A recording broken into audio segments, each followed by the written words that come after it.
there's a familiar story there from anybody who was a kid at that time, seeing these parties in Caribbean neighborhoods, um, listening to reggae music for the first time, and running in and out of your uncles and aunties' legs, trying to get to the chicken. You know, someone gives you gives you a little alcohol that you shouldn't have had. Yeah. You know, you're a little tipsy.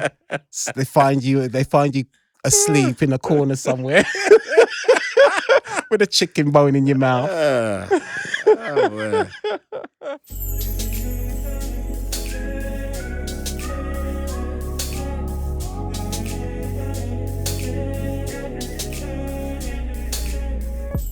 Hey everybody, Raphael Harry here. You're listening to White Label American. On this show, we dive into unique and diverse origin stories from immigrants and allies. Join us weekly as we break barriers, connect the past with the present, and peek into the future. Welcome to another episode of White Label American. Thanks for sticking with us from day one to year 6 of this podcast. I'm your host, Raphael Harry, and it's always a pleasure to bring you each episode of this podcast. If you are new here, welcome.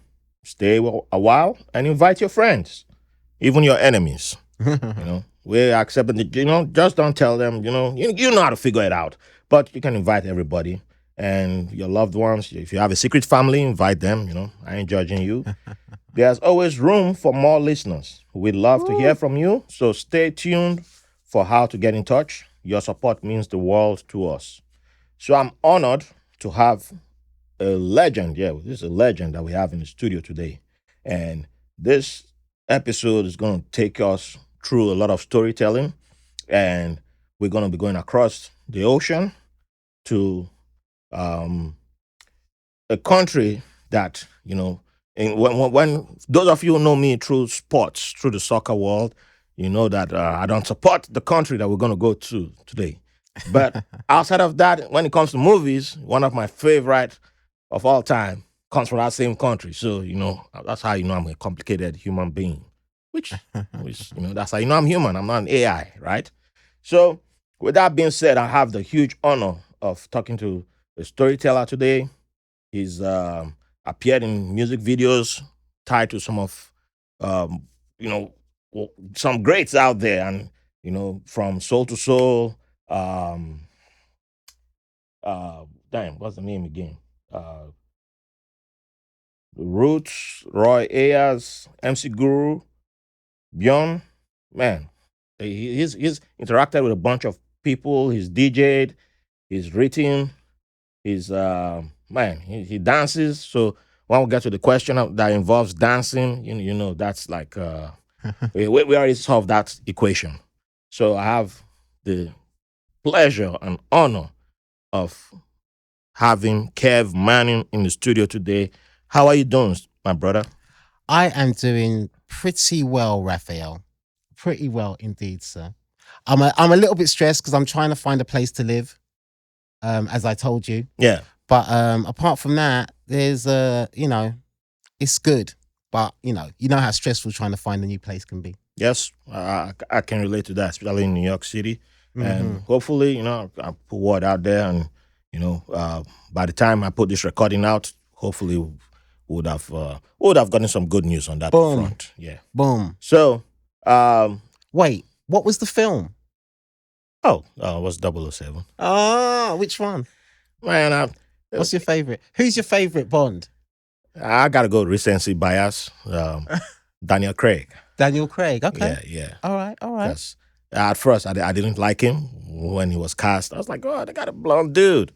And then when I saw Casino Royale, I was like, man, he proved himself. Man, that opening scene, that was it. I was so they got me. They got me with that. Just the opening scene of Casino Royale. He was a good Bond. Yeah, he was a good Bond. And rest in peace, that Bond, because that was the first Bond. I said, oh no, they got him. But he did. Hearing him talk about the character afterward, I was like, yeah, it made sense. You was born for the modern times, and he brought changes that are going forward. I think they will make that adaptation that he wanted to the character, and I love seeing that. Yeah, I mean, you know, it was great to see the evolution of Bond. Oh yeah, You know, I think he encapsulated the evolution more than anybody else. But about my Sean favorite Connery Bond, brought me into the game. my favorite Bond is Sean Connery. You know what I mean? Like I can't lie. Sean's still my favorite. He's still the smoothest to me. Yeah, I think there's a universe out there where I got it right with mimicking Sean Connery's accent. Because when I saw his movies, I was like, I want to sound like this man. I want to speak like him. That was it. But with time, I will lose that. I will lose interest in achieving that goal. But as soon as I heard him speak, I was like, this is it. I want to sound like James Bond. And then I would see, oh, wait, there's another Bond? Wait, there's a different person playing Bond? Wait a minute, Sean Connery? Wait, I thought it was only Sean Connery that was Bond forever. I never realized as a kid then that, actors get change. old. Yeah. They can recast the role. Well, yeah, I was like, oh, man. I saw the first. I was like, oh, I didn't realize they had tapes in the house of multiple Bond movies. I can't remember which one was the first that I saw, but all I knew was Sean Connery. And I said, I want to sound like him. Yeah. And then Roger Moore. I saw Roger Moore's movie, and I was like, wait, he don't look like Sean Connery. What happened here? And, yeah. That was my introduction to being recast. There was a big change between Connery and Moore. Yeah. Well, we've given. I think it's been the cat's out of the bag now. People already know where we're talking about. So, with that being said, can you introduce the audience to your place of birth and what childhood was like for young Kev? Well, I was born in London, in North London, a place called Tottenham. Tottenham, not Tottenham Court Road. Everyone gets that confused. What's the difference? Tottenham Court Road is in central London. Okay. Or the West End, as we refer to it. And Tottenham is a borough that's far out. It's that kind of place where at the end of the night, if you party in central London, at the end of the night, when people are getting lifts home, nobody wants to give you a lift home to Tottenham because it's too far. Yeah. You know what I mean? They'll give you a lift part of the way, but not all the way. You know? So yeah, I grew up in Tottenham, working class. It was a working class neighborhood. Very mixed. Caribbean, strongly Caribbean and white and working class, and discovered a love of music through my brother. Discovered a love of the stage through school. And eventually I started to go to clubs while I was at school. And at school I was doing drama, I was doing plays and getting lead roles and stuff like that. From what age? Ooh, from about my first play, I think I was around 8. Yeah, at St. Paul's and All Hallows in Tottenham. Okay. After that, I went to St. David and St. Catherine's in Hornsey. And that was like a different planet from Tottenham. You know, Tottenham was very working class and down to earth, and Hornsey was a little bit more middle class. Oh. You know? Yeah. So got introduced to a whole other demographic of children, you know. So trying to sort of integrate where I was coming from and find that common ground was interesting. But at school, I went into drama, and as I got older in school, I discovered clubs. Started to go to clubs and would dance at clubs. At the same time, I'd be sneaking into my brother's bedroom and listening to his records and praying to God that I didn't scratch them. You know what I mean? If I Yeah, scratched one of his records, that's a time bomb. That's a time bomb just waiting to go off. You know what I mean? Yeah. I still remember the terror, bro. I still you know what? the fear, but I had to listen. Yeah, I'd forgotten about that terror of listening to records and not scratching them. Mm-hmm. You know, because the CD did something and kind of replaced that, and so it's like, oh, all the CDs that you think, oh yeah, I didn't want to scratch a CD, and then I forgot about, yeah, you know, I did not want to scratch vinyl because you play them and then, oops. Exactly. Then, did I scratch? Oh, that. Yeah. If something happened, there was nobody in the house, and you silently put it back, then push it into the middle of the park, and act like nobody, and then whoops, and I'm going to read my book right now, and all that kind of stuff. Exactly. So. It's like not only are you like scratched your brother's record, but I was in his room. I wasn't even supposed to be in his room. You know what I mean? You know, so the crimes just pile up. Multiple indictments. Yes. You know? So yeah, put the music with the dancing and started to go to clubs. I was taken to clubs actually by like there was a group of older kids, mixture of black and Greek kids. Wow. And because blacks and Greeks used to hang together back in the day, and there were a lot of Greek kids in the neighborhood, families, and so they took me to my first nightclub. You know what I mean? Okay, we'll come back to that. No, not my first nightclub, but the first time I went out. Yeah. With like some older guys. You know what I mean? My dad owned a nightclub. So I was in there, you know. Okay, plot twist. Yeah. Plot twist. Okay, we'll come back to those. We'll come back to that. But yeah, staying with your childhood. Yes. Going back to the very beginning. Yes. What's the meaning of your name or your names? And is there a story behind how you came to have those names? Well, no, I don't really know. Where my parents got the idea to name me Caven. Caven. Okay. You know, from what I can find about the sort of lineage of the name, it comes from islands. Comes from islands. The meaning of the name Caven, it means handsome one. Well, fits. Yeah, I mean, hey man, could have been worse. You know what I mean? It could have been ugly one. Yeah, could have been all right one. Yeah, I mean, that's as far as I know about. Really, that's as far as now I know about my first name, Caven. I know that there's a town in Ireland called Cavan, Cavan, okay, instead of En, which is what I am. But yeah, I mean, my parents are both from Jamaica. They left Jamaica in the 60s and came to the UK. My father was like a race car driver in Jamaica. Stacked up his money and came to the UK because the UK were offering many opportunities.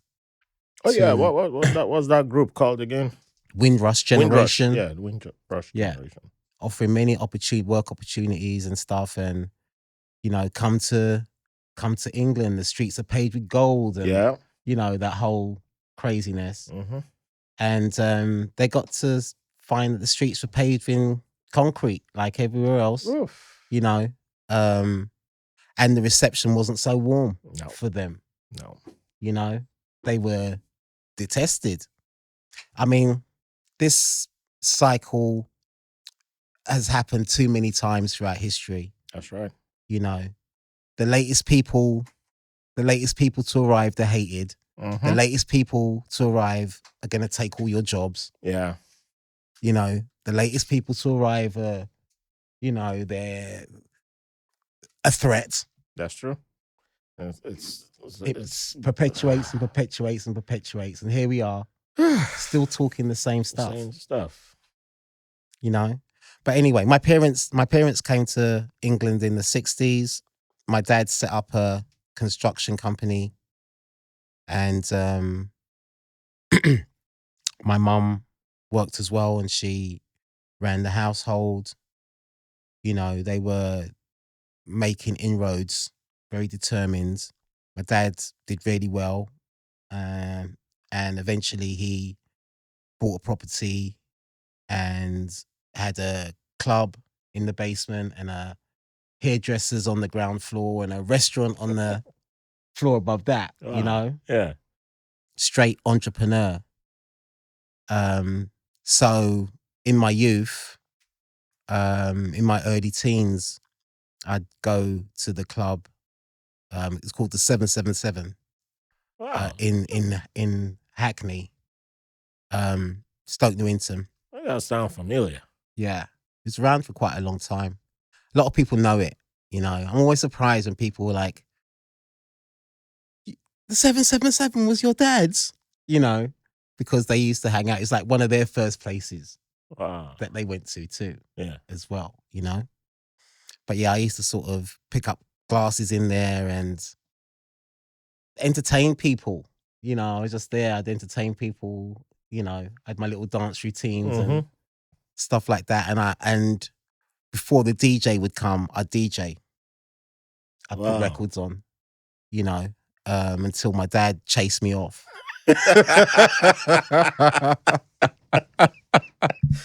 Oh man. So those were the beginnings, man. And my next question, still tied to childhood, but I have a feeling that you might have already answered this question. However, I still have to ask it. So, sticking with childhood, and I will limit it to, let's see, age 13. So, from baby to age 13. At this moment, what would you consider your favorite childhood memory to be? Ooh, honestly, maybe Christmas. Why? I used to love Christmas in our house. You know, my mum would go all out.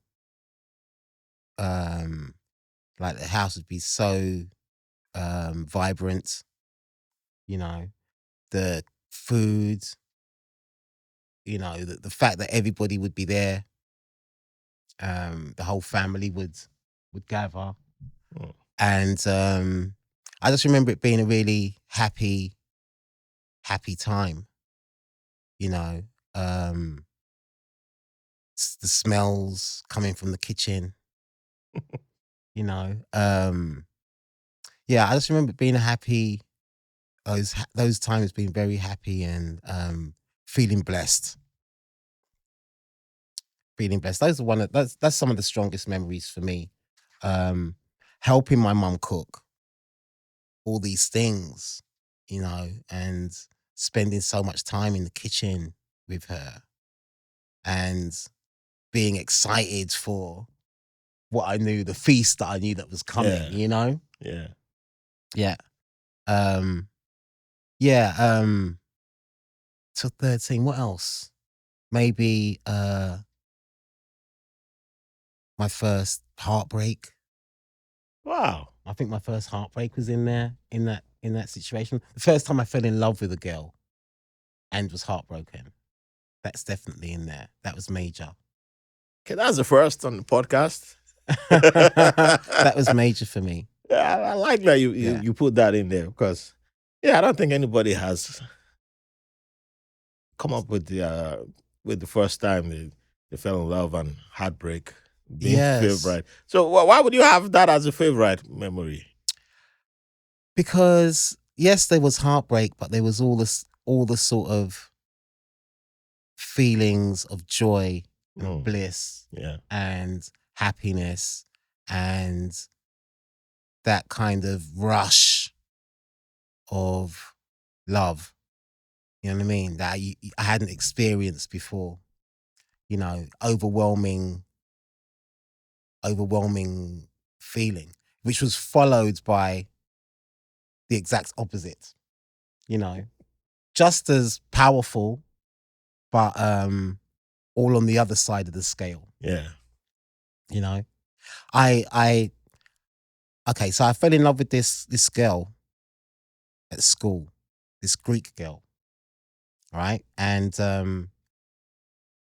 she didn't know anything about it. And one day I was like, I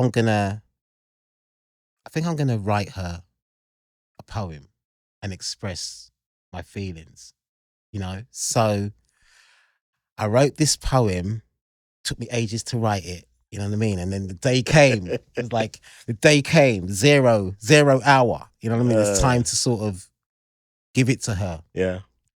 So I, you know, through the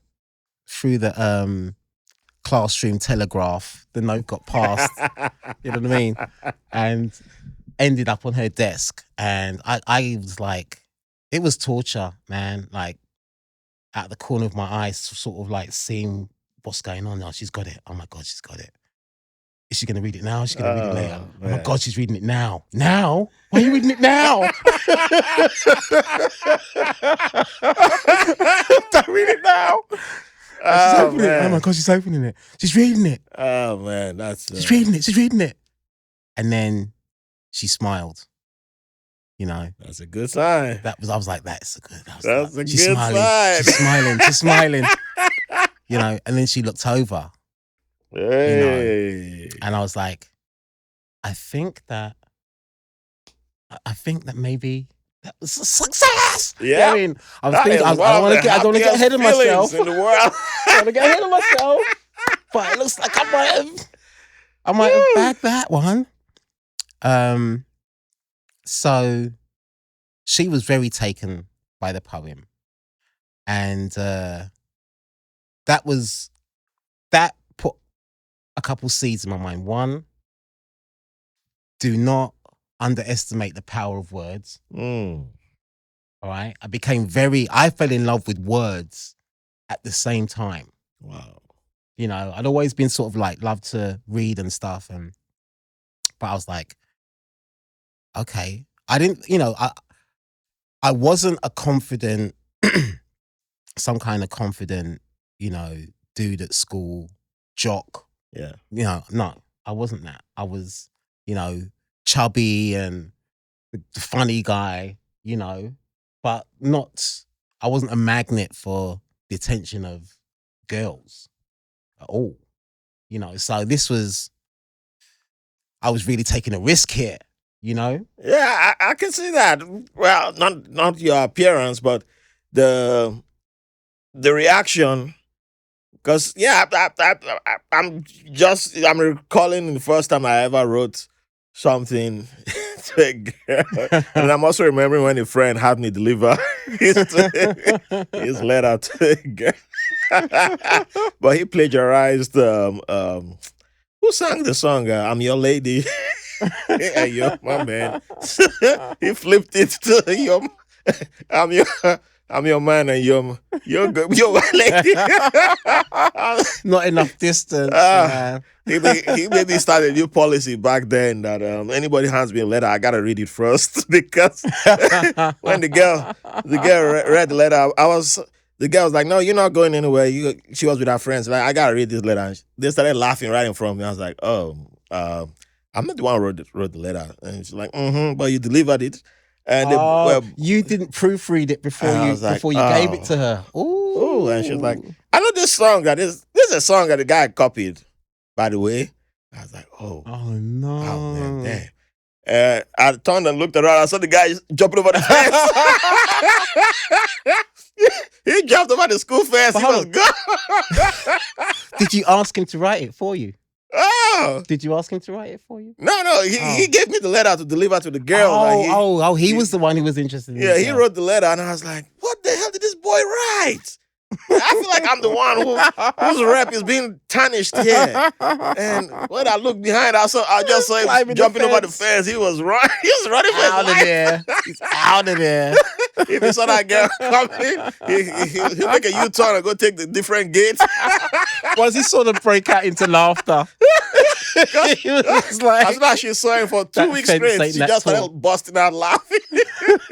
And, yeah, she made fun of me for like 2 years because of that letter. I was like, girl, I'm not the one who wrote the letter. I didn't proofread it. That's my mistake. you were just helping out your friend. Oh man, I was like, no. After that day, anybody brought a letter to me, hey man, can you deliver this letter to the girl? And I'm like, hold on. I got her. What did you write here? And that's how I stopped one guy who copied Songs of Solomon. Because he copied his from Songs of Solomon. Because I was reading, I was like, this sounds familiar. I was like, why are you describing what her breasts look like? And I was like, have you had a conversation with this girl? Oh, no. I was like, this word, why the wording is so familiar? Oh, it's from the book of Solomon. Songs of Solomon in the Bible. It's like, man, it's not going to happen twice. We're not doing this twice. You went back to the original source. Go write something you want to tell her. Man. Go, something a little bit more current. Get back to work. Something a little bit more current, my friend. I mean, it was, for us, I don't know, I wasn't, I did copy from songs, but you threw in your own words in there. You mix it up.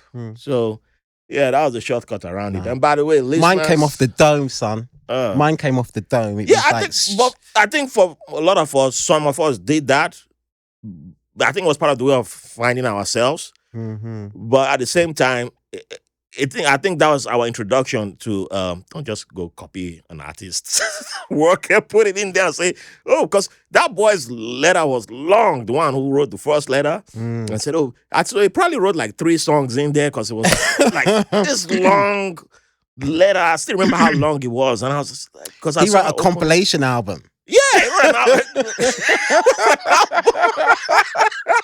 But it was kind of album. Everybody knew the songs. So it's not like, I don't know this. So if you pick a song, at least somebody doesn't know. It's not playing every day on the radio, but these were songs that they were playing every single 10 day. 10 out of 10 for guts. Oh, man. But anyway, a lower score for creativity. For the audience, if you guys, share your stories. Let me know what you guys did, how it worked for you. If you received the letter or you wrote a letter, let us know. What did you guys do? How did you guys go about yours? Were you composers? Did you plagiarize? Don't worry, we won't report you to your teachers. But the statute of limit, it's gone past statute of limits. So you're good for now. You're good. We want to see those young love letters. If you want to send the letters in, send them in. But, let's see how great some of you were. Little Shakespeare's and Raphael won't laugh. I won't laugh. No. And I won't let that girl read the letter. Well, she's a grown woman now, probably 5 kids. No names. Yeah, no names. No names shall be mentioned. Don't worry. I won't let your husbands know, by the way, or your pastors. Oh, man. So, was it before you wrote that letter, you had been introduced to storytelling? Or what do you remember to be your first story that was impactful to you? Wow. The first impactful story. Yeah. And it could come from any medium. It doesn't matter. Really, I would say that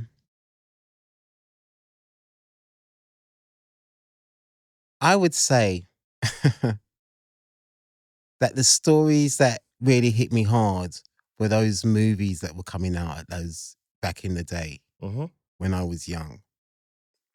Those, in Technicolor. You know what I mean? Panoramic vision. You know what I mean? Those movies, like, those big budget movies from back in the day. Spartacus. Like Cleopatra.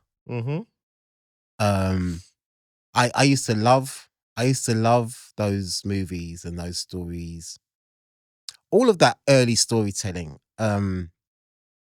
From black and white movies with Humphrey Bogart to the full color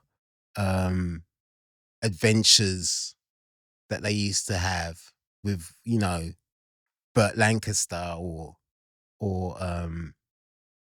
Kirk Douglas or whoever, those big stars were. And also the comedies with Jack Lemmon and Marilyn Monroe. I just feel like the storytelling back then was exquisite. You had some really, really good stories told well, which has, I'm not complaining about the present movie making system, really. There's still fantastic movies being made. But I do have a soft spot for old old Hollywood. Yeah. Sidney Poitier and people like that. James Dean. Yeah. I love that era of storytelling. But also, like, you asked me before, like, favorite memories. One of them is definitely the parties that used to happen in my house that my mum and dad used to throw. And those parties felt like a story in themselves. In what way? Well, like I would visualize like the way that the guys would dance, and they'd have like the kerchief in their back pocket, and they'd take the kerchief out and mop their brow when they're dancing to the reggae music, and it seemed very sort of like Tudor England to me. You know what I mean? It had this sort of like essence of that pomp and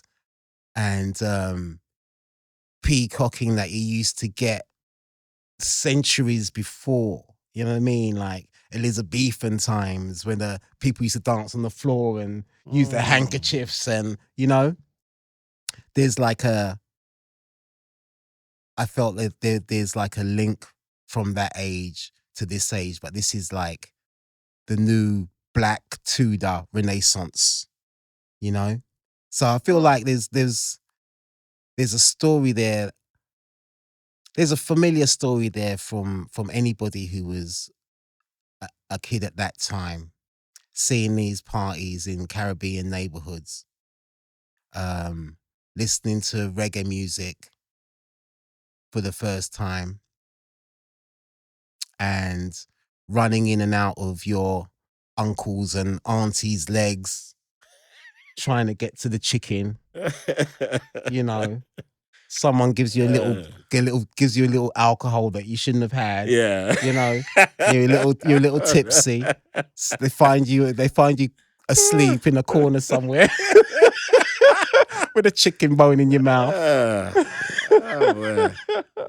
Yep, that was one way to get busted. That sleep. That's always the way to get busted, man. That sleep is unbeatable. That's one of the best sleep ever. Yep, that's I think that thing is kind of universal, man. The kids, and I still remember. Yeah, I do remember sneaking in. Like, I knew my mom was drinking way past bedtime. Yep, dancing. They were having some parties. Yes, dancing with your cousins. Like, I see my mom's cup. I knew she was drinking Guinness stout. I got for some reason, I got Coke in my hand. Like, I got my Coke cup, and I was like, if I pour a little of that Guinness into the Coke, it's black, right? We're black, so nobody would know that I'm drinking Guinness. Exactly. I was like, what, 3? I was 4 or 5, and drank it, and boy, it was bitter. So I finished my Coke, I poured the whole thing into my mouth and drink it, and man, I don't even know where I passed out. But the next day in school, I was telling kids, like, man, I drank Guinness, poured some Guinness in my Coke and drank it, and they're like, what? Oh man, you just like, wild. Yeah, I was like, yeah, this is the man. He's the real man. Like, oh man. Can I come to one of your parties next time? I didn't tell you. I was like, bitter. It's very bitter, but I was like, I drank it all.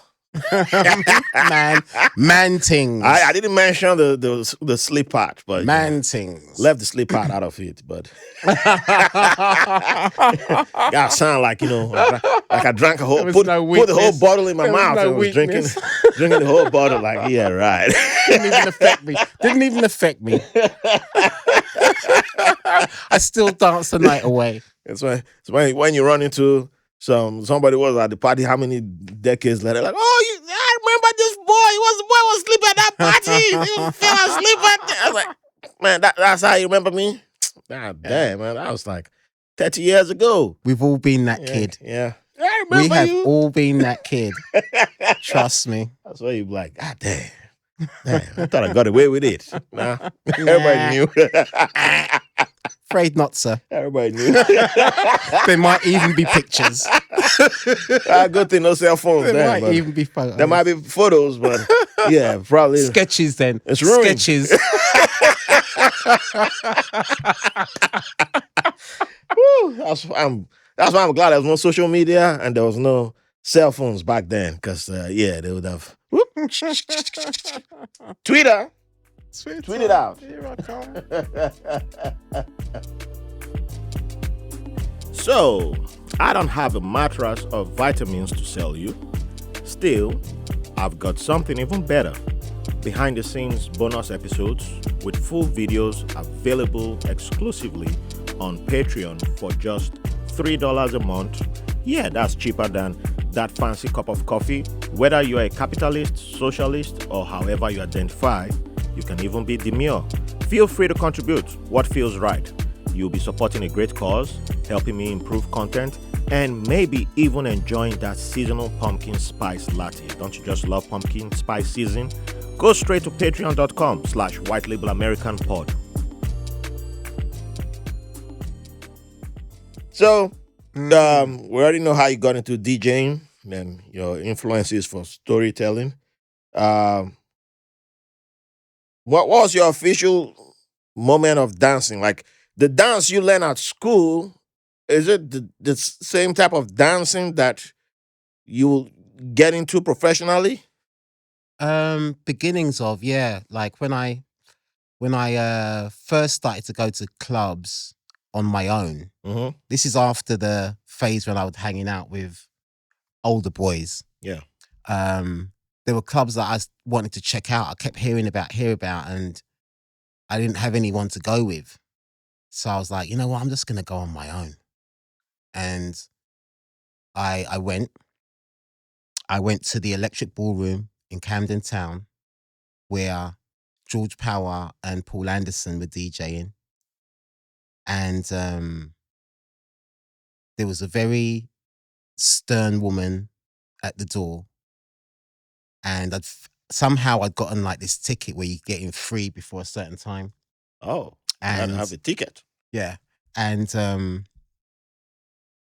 she was looking at everybody's tickets and taking forever to look at it. She's seen this ticket 1,000 times, but she's looking so slowly, and the queue, everybody's like, 10 minutes till the ticket expires. 10 minutes, 7 minutes, 8 minutes. She was from the future. She was making sure you guys, man, is this AI or is this real? She knew. I remember that tension in the queue. And then I got in there and my mind just exploded, man. Like I already could dance. Like I'd been to other clubs and places, and I was definitely uninhibited when it came to like getting my groove on. But I didn't consider myself anything, I was just another person dancing. But when I went to Electric Ballroom and I saw what people were doing in there, I was like, I'm a disciple. Now I'm a disciple. I am committed to the faith of boogie. All right. And that's what it was all about back then. It was boogie, boogie music. That came, boogie music and early electro were kind of dropping at the same time at that stage. Boogie music was kind of like the offshoot of jazz funk, you know. But a little jazz funk and a little electro mixed kind of vibe. A lot of boogie music was along those lines, and then there was straight electro, and I saw people like doing moves and really focused on the dance floor in a way that I hadn't really. I'd seen before, but this was like the high church of dancers. You know, a lot of great dancers, man. And I was just like, oh my God, this is me. And so for the next few years, I was all about Electric Ballroom. Paul Anderson, may he rest in peace, was, you know, a massive DJ in the UK who I've been to his parties before Electric Ballroom a couple times, but this was the party that really was like, oh, now I know.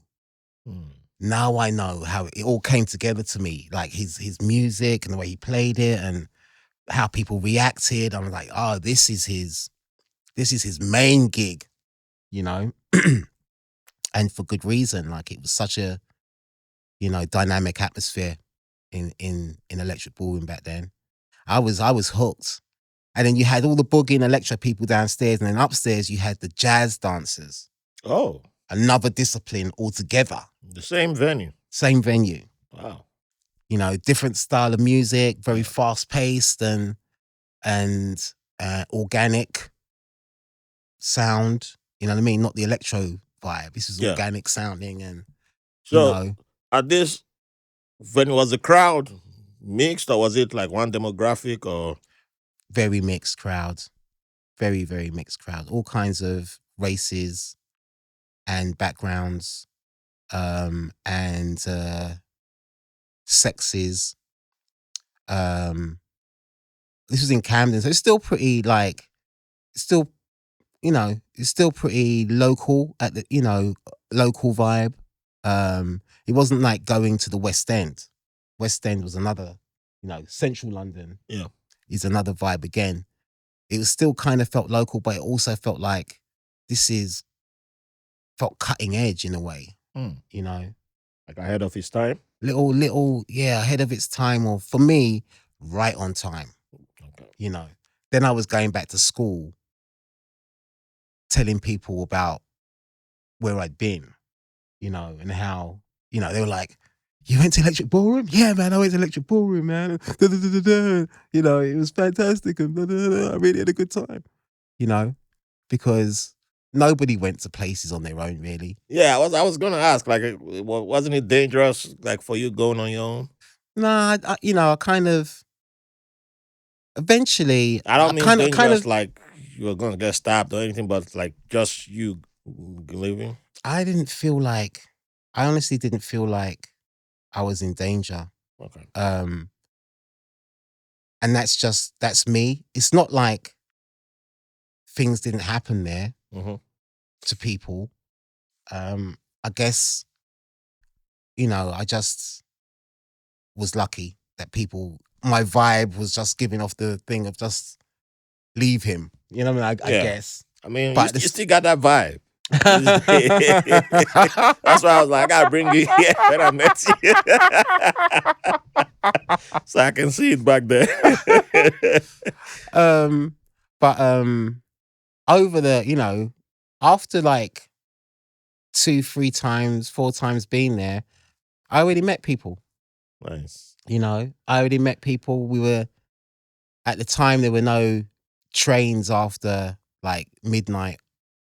So we'd be coming back home on the night bus, and there'd be a crew of us going in the same direction, you know, and that became the crew that would then meet at Electric Ballroom and then go to other places together. You know? So wait, I thought when I visited London for the first time in 2015, and there was no trains after midnight, I thought that was like I thought it was a recent thing. So London been like that for a long time? Man, that's London right. was like that forever, Yeah, bro. I mean, It's only like when did it become the underground became 24 hours maybe 4 years ago, something like that. yeah, that's true. I think I saw that headline. I was like, yeah, I probably missed out on a relationship because of that. I was like, man, I can't. I'm coming from New York. You let that stop you, bro? We used to I can't be doing 24. I don't like buses. I don't like taking the bus. I got And to I know couldn't ride bicycles. I got to know London via 1 girls and 2 buses. You know, if a girl lived in South London, Yeah. we'd have to find the bus to get there. You know what I mean? I mean, I ended up That's taking how I the got to bus. know London. That's exactly how I got to know London. North, south, east, west. You know, I'm the opposite. I don't know. The trains are going how to I get to know parties and places. girls. I mean, girls still make me know places. I ain't gonna Definitely, lie, definitely. You know. So, how did you get into your first dance, your first music video? My first music video, I think, was Soul to Soul Fair Play video, which was Fair Play came out first. It was like a club underground smash. Yeah. But it wasn't the tune that crossed them over to the mainstream. Mm-hmm. It was a tune that put them on the map. And Soul to Soul used to have a Sunday night party in the West End at a place called Africa Centre. And by this time,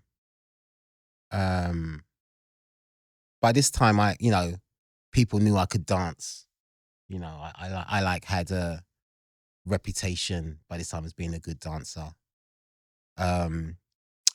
I'd formed with 2 of my other friends. Together we formed the Company Boys, and we all had blonde hair. Ah, okay. So I think we all had blonde hair. I- We were dancers. I was going to ask you if that was you that I saw in the video. Now I recognize. Yeah. So, I think for some reason, like Mark, the guys I was with in the company, Mark and Brian, they weren't around for that Fair Play video. I don't know why, but I went down there and just it was basically set up like a club, and you went in and you danced, and you know, didn't feel like a video shoot in a lot of ways. Just felt like another night out, you know. Oh wow. And but it was a video shoot, and I can be seen in Soul to Soul's Fair Play getting down with my blonde head. Yeah. Yeah, I noticed. I was like, there's a My guy in blonde my hair. lollipop head. I was like, huh. I was like, nah, that can be. You Cav. noticed me? I was like, You saw the blonde hair? I saw the blonde hair. I was like, is that him? Nah, I wasn't sure. him. I gotta ask you to go. Yeah, I think that was the first video. But like when we started the Company Boys, we were in so many different things. You know, we were in so many videos. So many fashion shows. We toured the world. And why did you pick the name Company Boys? I mean, it's a cool name, by the way. Right, you know, it speaks to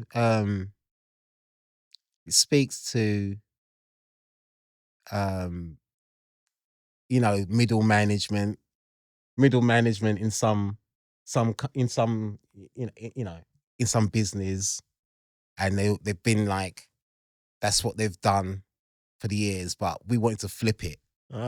You know, like, yeah, we're the new Company Boys. Nice. You know, we're breaking the boundaries in this industry, in this business, you know. Nice.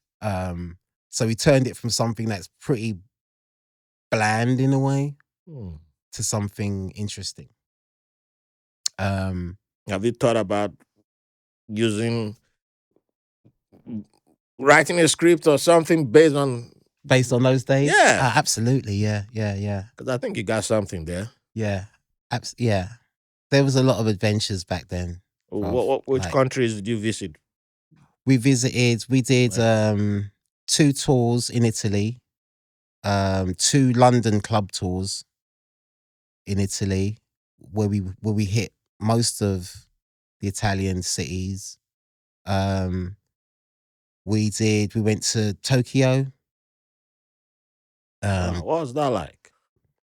It was crazy, man. Like, we're talking about the late 80s in Tokyo. We were over there for a fashion show for a fashion house called Men's Tenoras. And you know, it was just freaky being like 3 blonde-haired black guys in Tokyo. Like, people didn't know what to do with us. You know, they were fascinated. Yeah. There was always this fascination. But it was more like they thought that if they were freaked out by us, like, we were equally kind of, there was that kind of cultural divide, you know. This was all so new to us. Yeah. But while we were there, we were with a big bunch of people. There were like 20 people over there to do this show. There were actors, the dude who starred in a musical called Absolute Beginners, Eddie something or other. He was out there. The guy who would go on to become DJ Fabio, like one of the biggest names in drum and bass in the UK. He was out there. One of the guys from the Pasadenas, like chart topping British soul act, he was out there. There was a whole bunch of people from different areas of entertainment, you know. And so it was kind of an honor to have been chosen.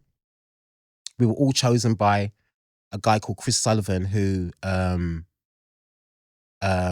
ran the WAG Club at the time, which was a club in central London that everybody in our scene went to. Yeah. It was just, one of those places. Like, Prince showed up there one night, and people like that, you know. It was a cool spot. So he took us out there, but something happened, and he wasn't able to actually be at the show. So we're out there, and there's no creative direction. So now we have to choreograph. We have to choreograph the show while we're out there. So you know kind of improvise your way? Yeah. Well, we choreographed it, man. We did it. We worked together and we put the show together, and it was great. It was a great show. Awesome. It was it was really interesting seeing the Japanese way of working. Like, I've never seen anything like that. How did that stand out to you? People were so everybody was so deeply invested. Like, simple mistakes created huge repercussions. You know, like, I remember during the fashion show, they wanted us to wear particular underwear, and my underwear went missing, and the girl who was my allotted dresser was just like she had to have a nervous breakdown because she couldn't find them, you know. So we were dealing with that behind stage too. Wow. You know, girl in tears, like, like her career's over. That kind of stress and Wow. dedication to the details. Mm-hmm. You know, so that was pretty stunning to see that. So how long were you guys in Tokyo for? A week. Wow. We stayed there a week. Like I said, there was a big group of us that went out there, but Mm-hmm. after we left, there were a few people stayed behind, and it was a different experience for them. You know, they were on their own, and they definitely came across a different kind of, really an isolation. You know, Mm. they felt very isolated. I'm not saying that that's the general experience of people in Tokyo on their own, but if you don't know, you know, if you're not of a personal disposition yourself to break the ice with people, or if you don't know a bunch of people, Yeah. you know, that stuff can wear on you. The isolation can wear on you. So they stayed behind because of the experience They that wanted they to just wanted to. hustlers, man, Yeah. Okay, I get it. hustlers. You know, I think there's something about Tokyo, like Japan in general, that I know a bunch of people who, once they experience it, there are stories that they experienced Japan first time, and they're like, I ain't coming back.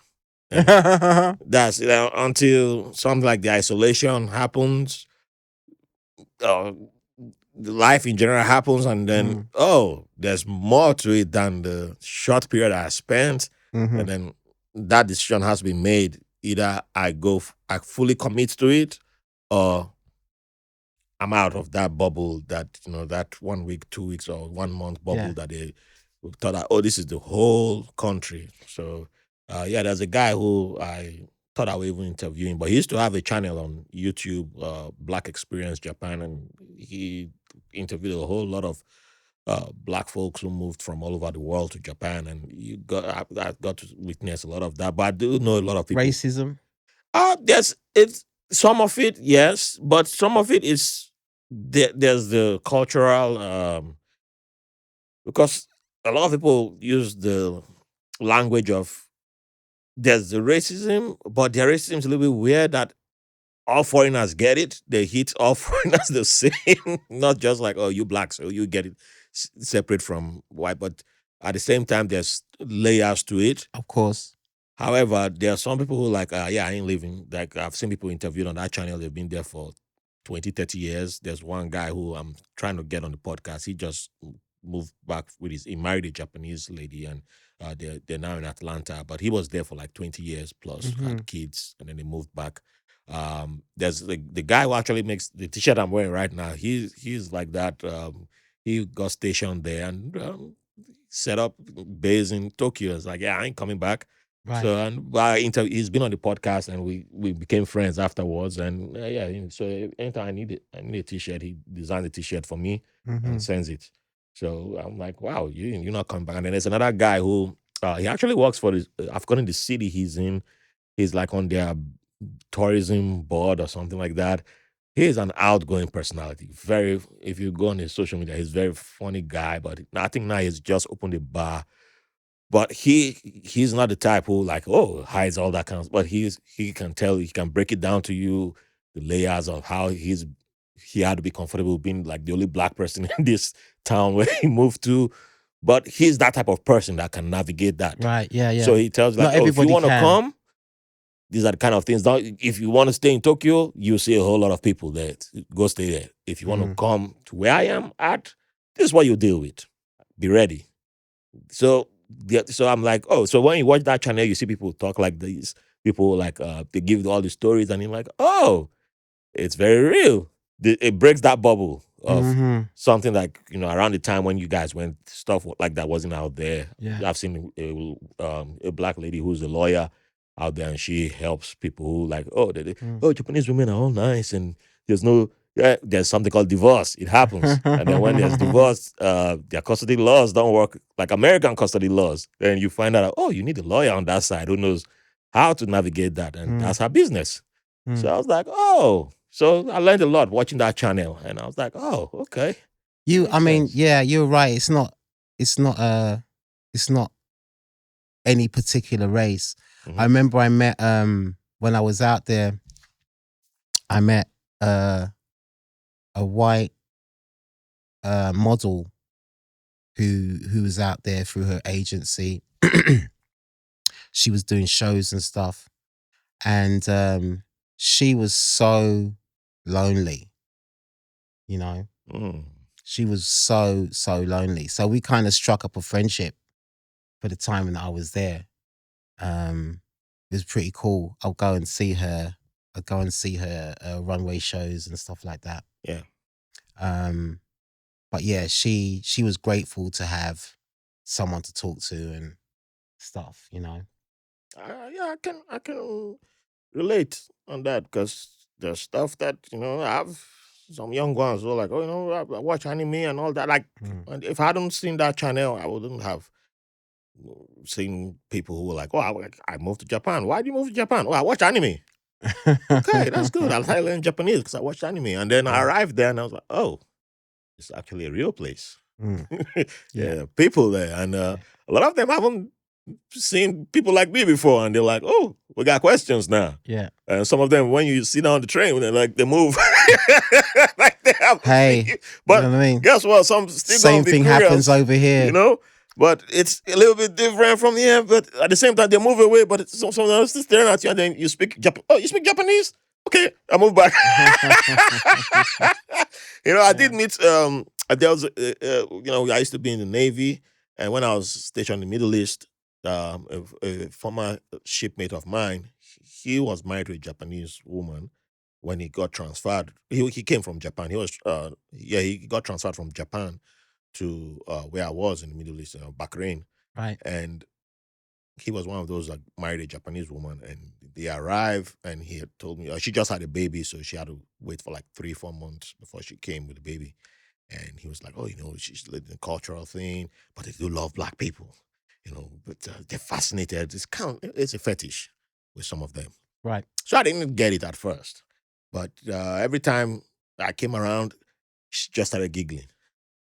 But she'll be like bowing down. I always found at first it was cool, and then by the third day I was like, man, okay, this is getting too much. Like, every time I said something, she would giggle and then bow down. I'm like, girl, calm down. The greeting was cool. You have to be doing this. And then one day she whispered something to her husband, and he's like, I don't know how to say this to you. I was like, is this your way of asking for a threesome, or what the hell is about to happen right now? I don't get it. And it's like, my wife is a little bit shy about. She has a request for you, and she said something in Japanese. I was like, yeah, I don't understand what you said. I know you can speak English though. Like, she loves your eyebrows, and she, Japanese women don't have eyebrows. Like, it doesn't grow for them. And she just like to touch your eyebrows. But she doesn't want to just rush touch it without permission. I was like, that's what she's been struggling to say for like 5 minutes. And she just,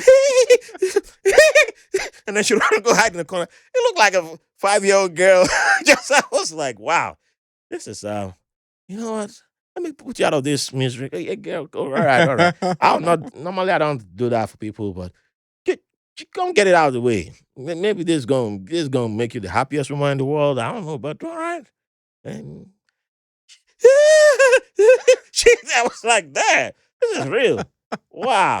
And she came out. Your eyebrows are just that sexy, bro. Yeah. You know what I mean? But when I was a teenager, I've been in the western part of Nigeria, and the women were talking about it. And as a teenager, they're legendary. Then it used to touch. So I shaved everything out out of rebellion. Like, man, I'm tired of women talking about my eyebrows. So I shaved all of it.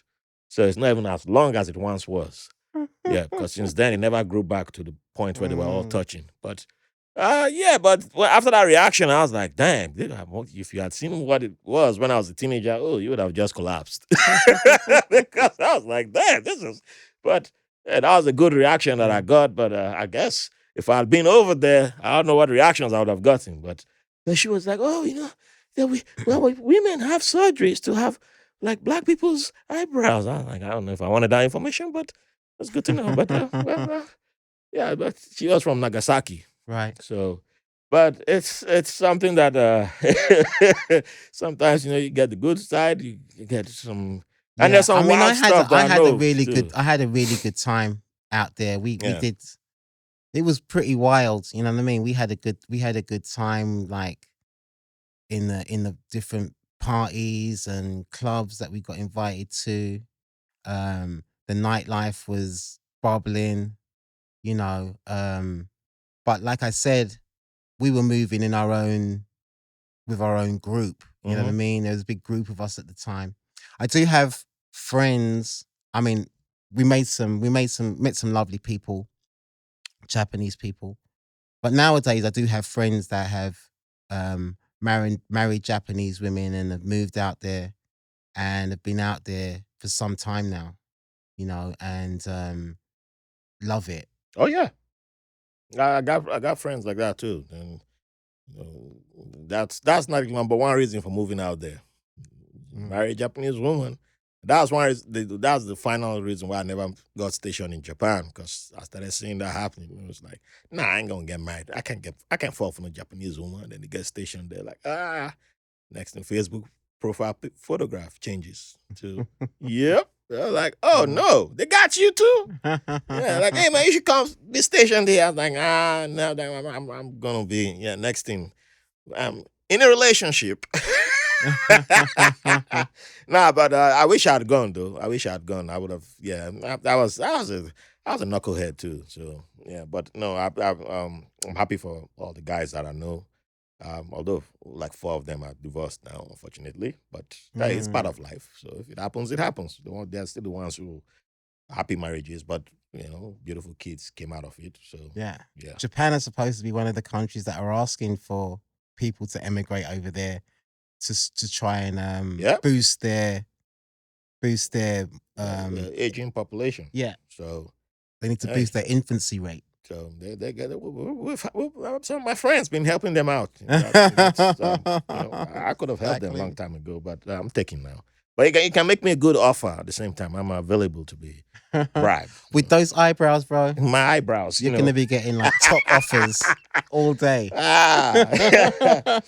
So, with that being said, how did Yes. you end up in New York City?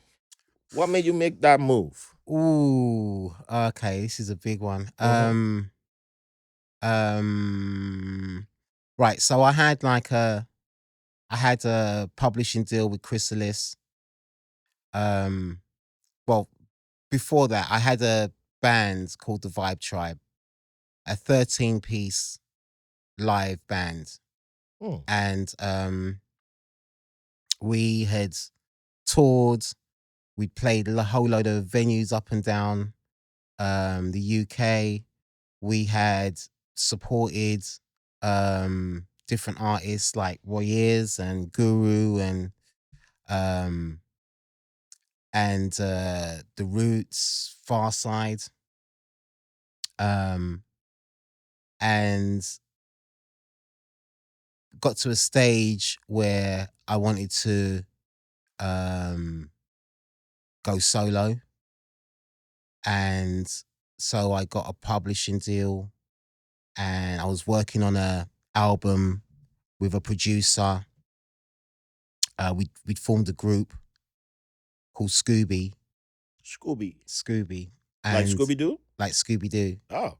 and also like Scooby was also like code for weed as well at the time. Ah. And so we formed this group, and we got a publishing deal with Chrysalis, and um, there was some time taken off during the summer, and then after the summer we were gonna come back and finish up the album and take it from there. And during the summer, I discovered that um, my other bandmates decided that they wanted to take it in a different direction, and I was no longer in the band. This is after like writing all the material and everything. Me, Oh wow. I wrote all the material, Yeah. and so I mean, for a little while, um, I looked into doing a solo thing. But then there were like a rapid succession of earthquakes that happened in my life, and people were dying. Oh no. You know, drugs and stuff like that. Yeah. Several people who were friends of mine died, and I was at the thing that this made me decide to come to New York. I was at a wake for one friend who committed suicide, and while we're in there, like all mourning the passing of my friend, the news came that very day someone else had Oh. committed suicide. Wow. Another friend. Wow. In the same circle. Yikes. You know? Yeah. And I was like, I don't know. I don't know what is creating this atmosphere. But I don't think it's healthy, clearly, and I need to go and be somewhere healthier, more positive. And so I decided, like, that after hearing the news of the second friend's death, Yeah. I was like, I think someone had offered me to me come to Brooklyn before that. And that was when I decided, I think I'm gonna try Brooklyn. Had you been to Brooklyn before? Yeah, I had. Due to the videos and stuff. Yeah. Well, we came out here with a house kind of act called Sweet. It's a song called Sweet Harmony by an act called Liquid that got quite high up in the British charts. Sounds familiar. Yeah, because we used to get British charts in Nigeria. Yeah, it was a big tune. And so I came out here with him. We came out here to do a video for a singer called Starlina. I came out here, and I came out here another time to just hang out with a friend of mine who went on to become like one of the biggest artists out of the UK, called Hassan Hajjaj. I don't know if you've heard of him, but he's like, he's a photographer and just a style creator. Nice. Become really large recently. So I've been out here maybe 3 or 4 times before. The name's not. I I was decided searching my to. database. I can. Yeah, Hassan Hajjaj. I probably have, but it's not ringing a bell. Yeah, right everybody's worked with him. Hmm. It's crazy. Very proud of what he's managed to accomplish. So what's your first impression on your first or second visit to whichever visit that got you to spend more time in New York, Brooklyn, before you decided to move here? Yeah, that was probably that the trip that I came out here with Hassan. He showed me a lot of stuff, mostly in Manhattan, not so much Brooklyn at the time. But I had a friend who lived in Brooklyn, so I came out to Brooklyn to visit her at the same time. And interestingly enough, she was like, I just got this demo of this artist that you should really listen to on a cassette. And she gave me the demo on cassette, and guess who it was? D'Angelo. What?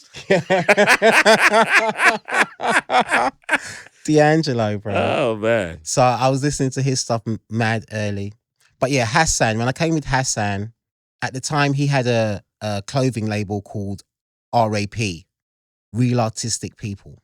Ah, And he was I heard of working that with before. 555 Soul and all these different brands that were big at the time.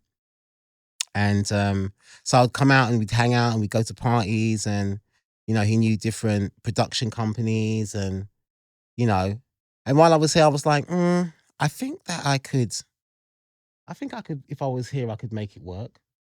Like I think I could find a way to make it work here. But I had no intention of moving at the time. And then fast forward a few years, and the just the mood in England was so different, so much darker.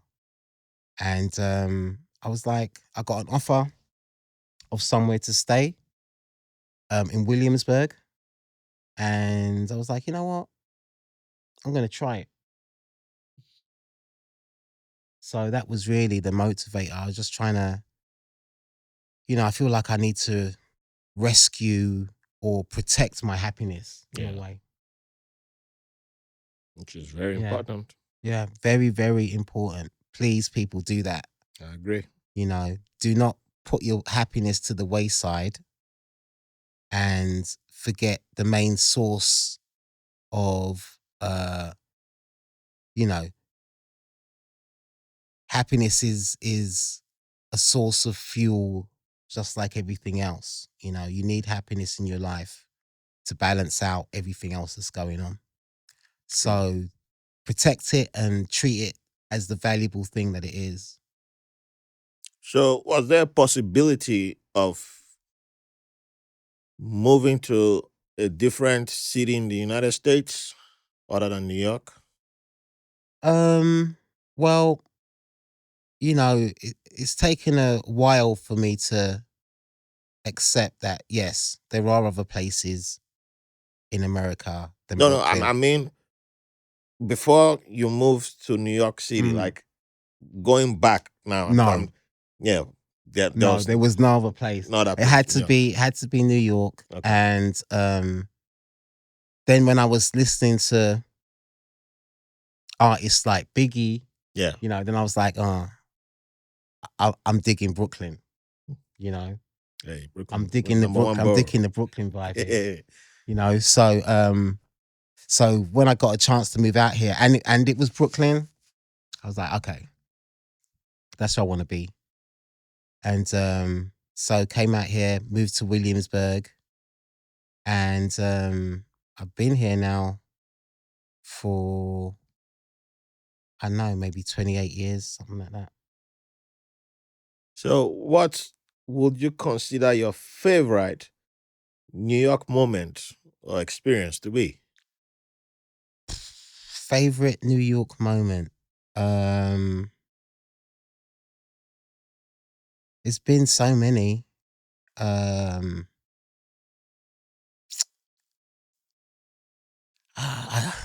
there's been so many. Actually, when it comes to New York itself, um, one of the things I love is the plethora and the multitude of musical free events in the summertime. That's true. I love it. That's true. That has that's a jewel in New York's crown. That a lot of other places they don't have it. They don't really think about having it. And I don't think they realize the difference it makes to a city. To have all these great artists, um, accessible, accessible artists, um, wonderful performances for free. It's an amazing gift, really. It is. It's an amazing gift to the people, to the populace. Um, but break it down to one moment or one particular thing. Okay. All right. I think one of my most memorable moments was after 9/11, when people were really depressed and scared Yeah. and unsettled and rocked by what had just happened, unsure of what happens next. I was doing a party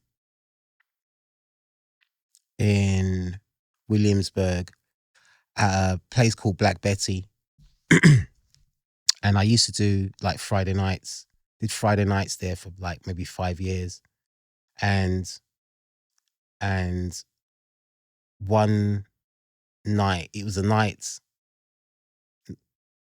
maybe a week after 9/11.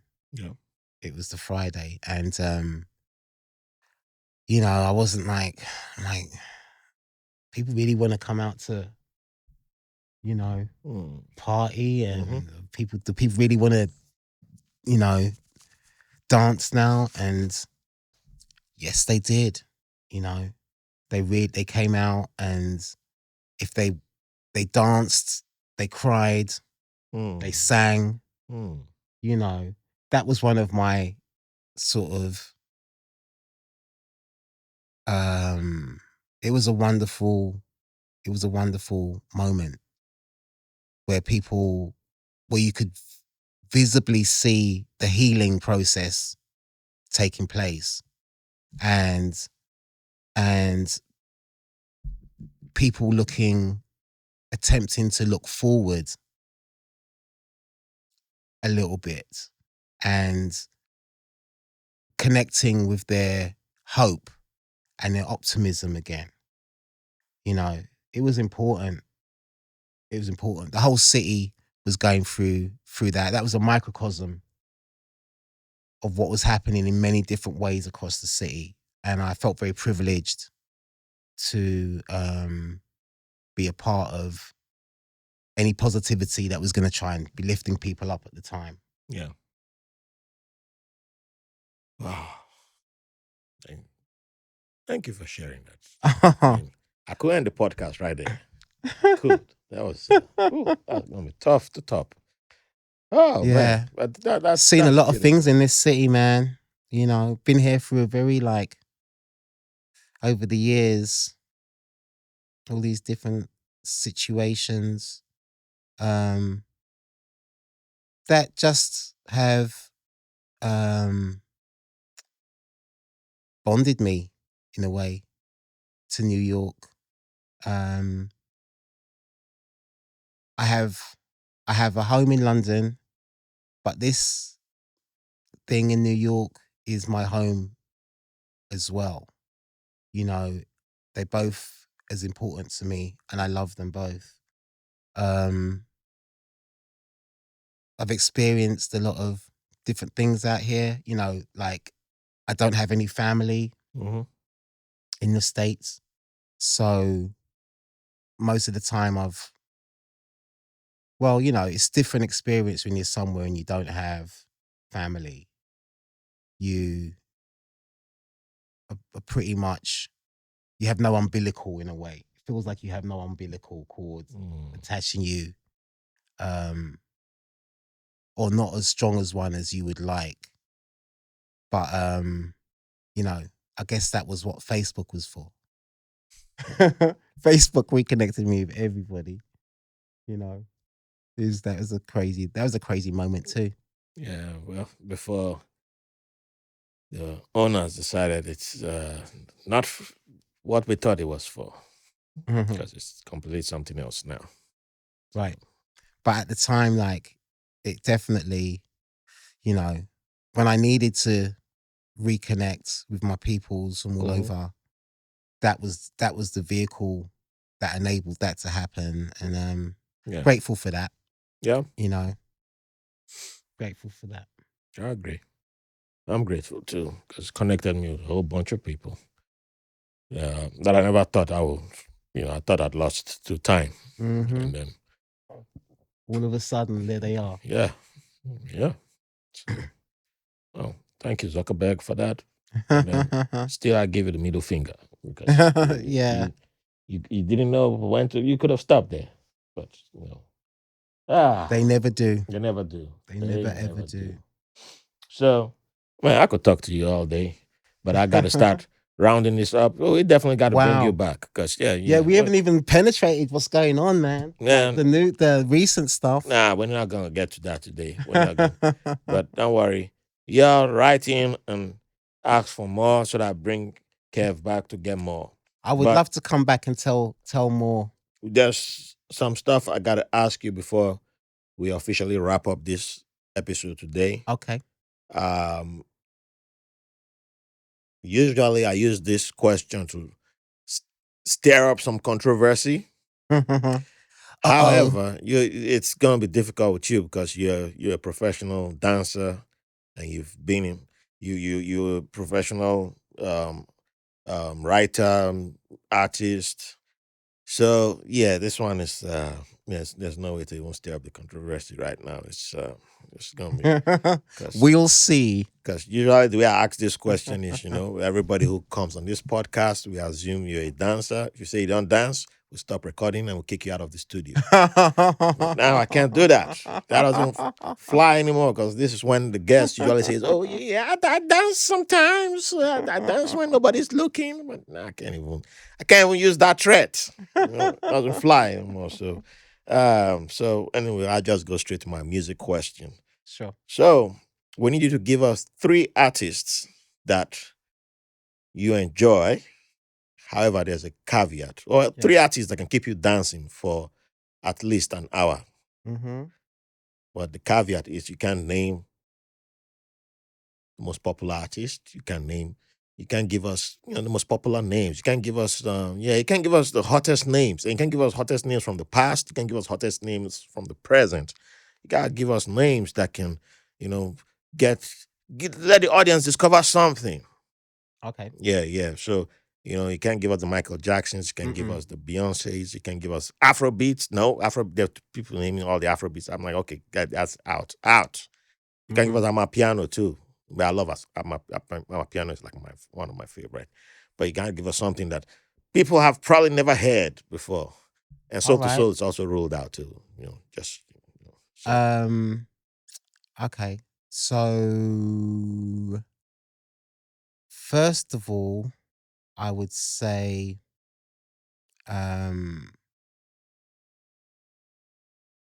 artists.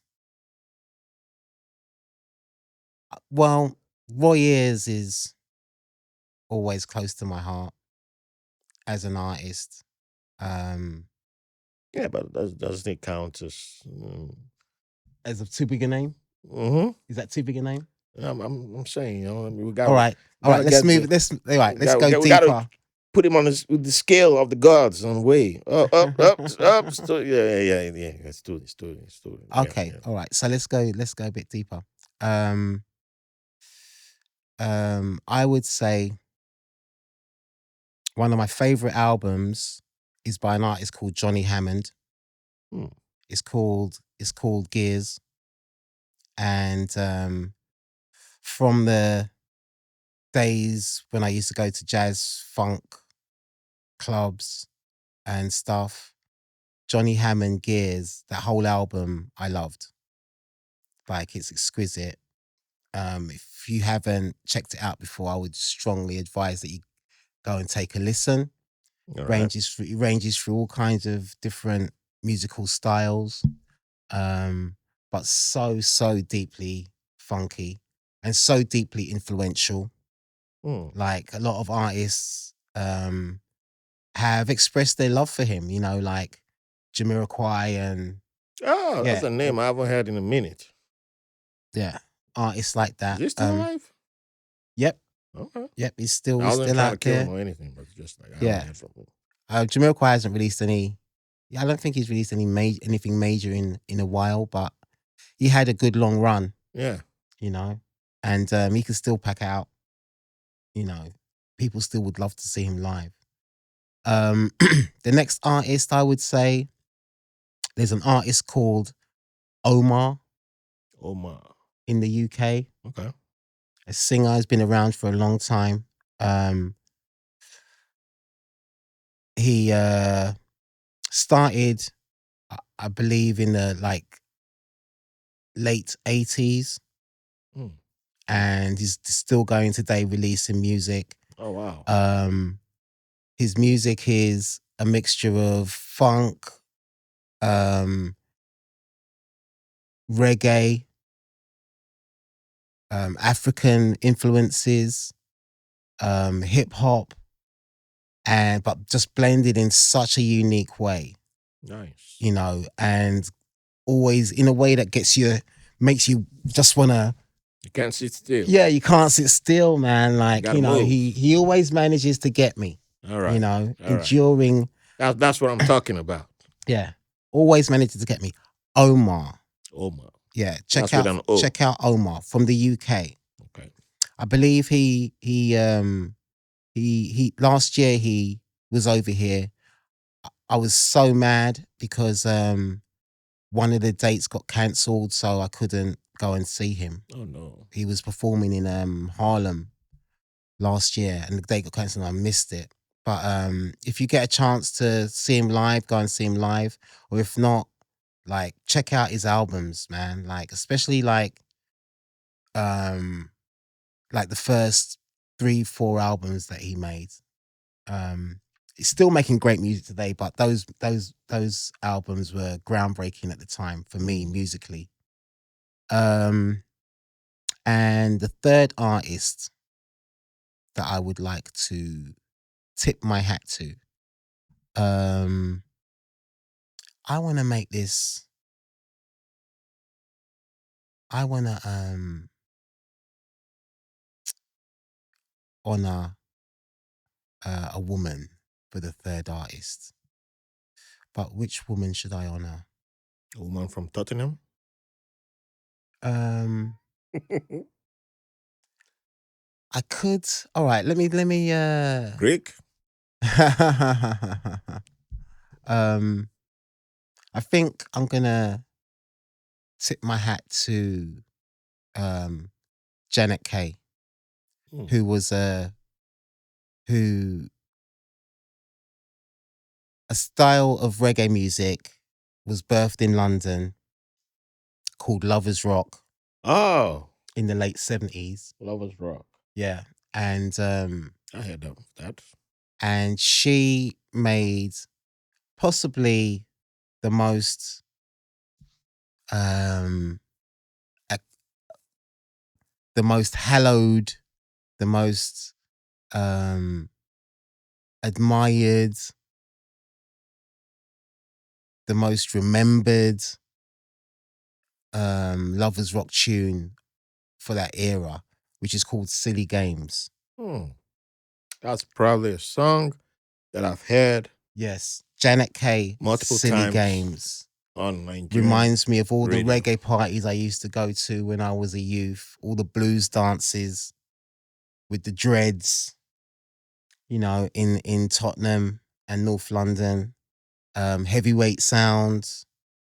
I remember going to Heavyweight Sound, and a whole load of different sounds that were killing it. Yeah. At the time, when sound system culture was huge in the UK. Mm-hmm. But Janet Kay, yeah, check out Silly Games if you haven't heard it.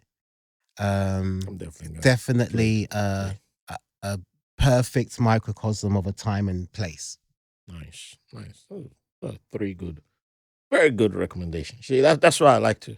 It worked. Yeah. My style worked. So I should have named some new artists too, because I like, there's a lot of new artists creating some really good music. Give us one.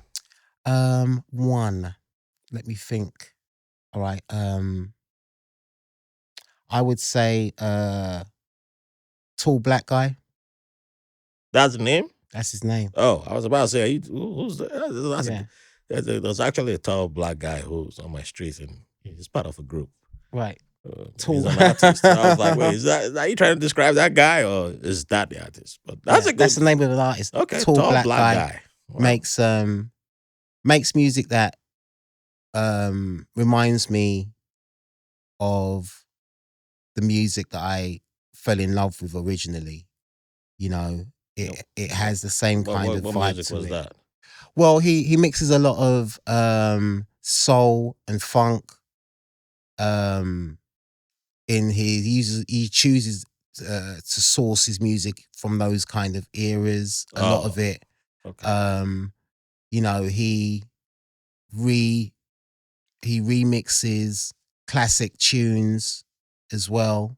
But he's just got a really, really cool sensibility when it comes to creating beautiful music. Now, is he really that tall? Hmm? Is he really that tall? He's really that tall, bro, and he's really that black, All right. and he's really that much of a guy. Okay, so he's keeping up. Yeah, It's not false all advertising. three, not all fours. No, Okay. he's correct on all 3 points. All right. So, second to the final question. Yes, You in New York City? yes, You in Brooklyn? yes. When it comes to your favorite go-to cuisine, what's that? Got to betray some culture right now. My favorite cuisine is the same as it was in London, which is Caribbean food, No. We're not going to do yard that. food, No. Caribbean's a whole, 24 countries? Jamaican food, No, you got to pick one. Go by one country so the rest Jamaican food. can write in and say, hey, ain't one of us, we're going to protest this guy. And I'll be like, all right, I'll give you his I have to draw. address and you can go Okay, after you're him. asking me to draw a line in the sand. Hell yeah.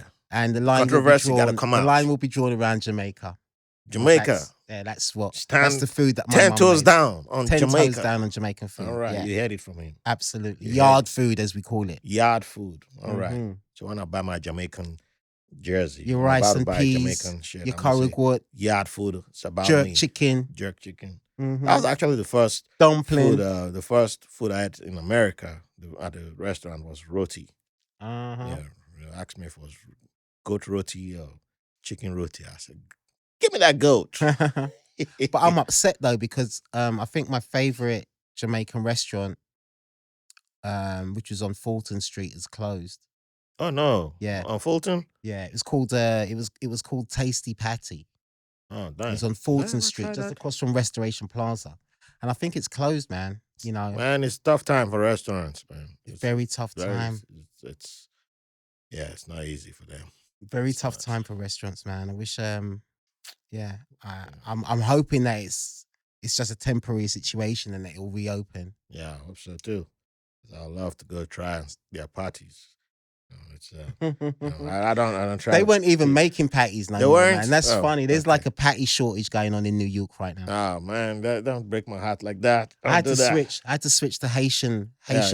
I got a Haitian sister who she hooked me up on that, so I can't allow blasphemy against theirs right now because sometimes I get free parties from them. So. No, I had to switch to I love the Haitian patties, man. I love. I mean, I still swear we call it meat pie. Meat pie. Yeah, it was until I met my Trinidadian sister that she was like, "Why you call that? It's parties." I was like, "What the hell wrong with you?" Man? It was just when I was like a year in America, and that's how we got into a fight. But I mean, she's still buddy for me. But yeah, she didn't break off the friendship. Yeah. But I did. Just one of those cultural slip ups. Because I took a bite. I was like, "Girl, this meat pie." No, it's a patty. It's a patty. I was like, it has chicken patty. It has beef patty and fish patty. Fish patty. I was like, yeah, it's fish pie then. And what the hell wrong with you people? She's like, what? I was like, oh, man. But yeah, I learned eventually. I was like, okay, you guys got it. But in Nigeria, I still call meat pie. Fish pie. We like whatever it's called, man, as long as it's delicious. There you go. So, my brother, thank you for talking with us today. Yeah, this is definitely part one. We're going to bring it back again. The time just zipped by, man. Hey, I was like, that's what happens when. Have we started yet? Hey, that's what happens when the chemistry is good. We got two cool people chatting. But we got to wrap it up so that other people can come in here and record. So, final question. Okay. What would you like to leave the audience with? It's your freestyle moment. If you want to drop a rap, if you want to, sing, it's up to you. But your final thing. What do I want to leave the audience with?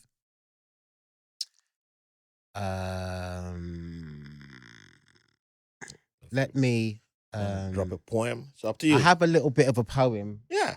I can do I think I can do the first verse. Okay. And it was about like I told everybody about the Greek girl Yes. at school. But my first serious time I fell in love, like the first, like as an adult, this poem is about her. And I can only remember I'm only going to remember the first verse right now. No worries. If I, hopefully.